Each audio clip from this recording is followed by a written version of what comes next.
It is not enough to be able to read at grade level. It is not enough to be able to write simple sentences. You have to be able to express complex ideas in a meaningful way, and utilizing strategies like the dictato, or in reading utilizing strategies like show and tell processes helps you do that. Right, and so an example in that of the show and tell plus processes, we use a lot of sentence stems. So I think blank because blank. And we did that to be able to set them up for success with the language, but also to be able to support them in critically thinking, not just telling me I think that they're sad.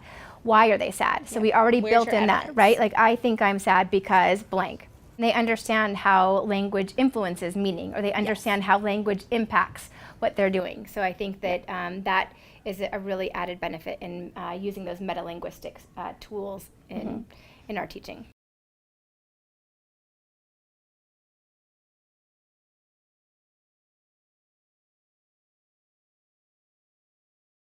So we started out today with reading a book called Renee Has Two Last Names. And as we read that book, we really did the read a little, chat a little structure so that students had an opportunity to process content throughout. After we did the read a little, chat a little, and we found out like the major events and the challenges that this character was encountering, we moved over to more of a smaller group setting. So the dictato is a wonderful metalinguistic tool to use to help students kind of see the patterns across language. The way the dictato worked is you read through the dictato once in its entirety so that the students can all hear it. Then you break it into chunks. The teacher says one chunk. The students say the chunk out loud and then write it. I'll read a piece out loud. You're going to say it back to me, and then you're going to write it down. Okay, now I have specifically designed this writing based on what you as a third grade student in this classroom need. So I took your writing, I looked at your writing, and I said, here are some skills these kiddos need to be better writers, and I designed this reading to help us do that. All right, so I'm going to read the whole chunk first. Don't start writing yet, just listen, okay? Being called a name that is not your own is frustrating.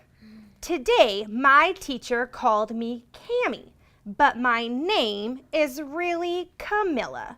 My shoulders slumped. I don't like the name Cammy. All right, so I'm going to say the first piece. You're going to say it back to me, and then you're going to write it down. Being called a name that is not your own. Okay, say it back to me. Being called a name that is not your own. Okay, this is the first part of the first sentence. I'll keep saying it while you write. Being called a name, go ahead and start writing, sweetie. Being called a name that is not your own. Being called a name that is not your own. Once all of the chunks have been read and the students have written the entire passage, then students are given pens. And as a teacher, I go through each sentence, I write it on the board, and then once the students have corrected mistakes, we do a think aloud. Now before I talk about this sentence, I want you to look at just this sentence, period at the end, and I want you to fix any mistakes that you made. I want you to notice two things, boys and girls. The first thing up here is I started with the word being. When we're in the third grade, we often start with words like I or words like the. Okay, so we often use like articles, or we use pronouns to start our sentences.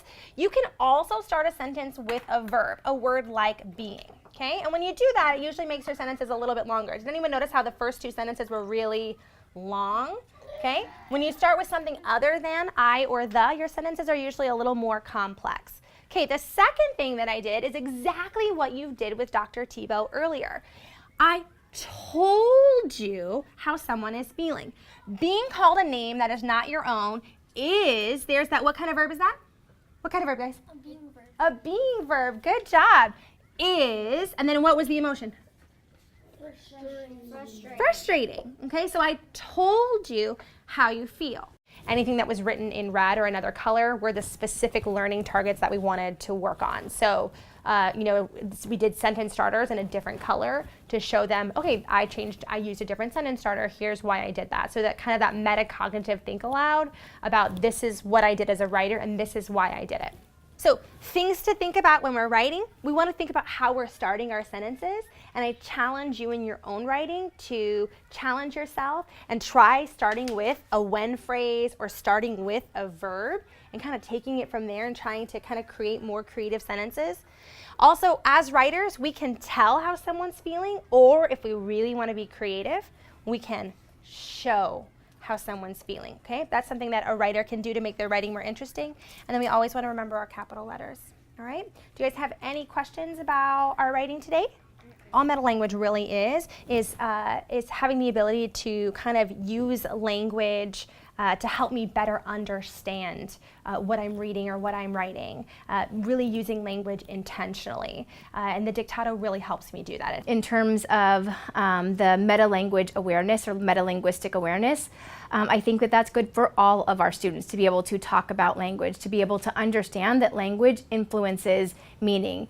I think that it's supportive for them to not see that language in silos and just doing those verbs or just doing those nouns, but to be able to see how all of those impact what they're doing in their reading and their writing. It's about creating critical thinkers. It's about creating students who are looking at the parts and seeing how they create the whole. So if I'm looking at my verbs, I'm using those verbs always to critically think, what is the author telling me right now? And as a writer, I'm gonna do the same thing. I'm thinking about the words that I'm starting my sentences with. I'm thinking about the verbs that I'm using. Right. And so that's what this really gets at. This gets at like creating critical thinkers, creating students who have the tools that they need to be successful when they're out of this classroom, when they're in science class, in any other class that they have.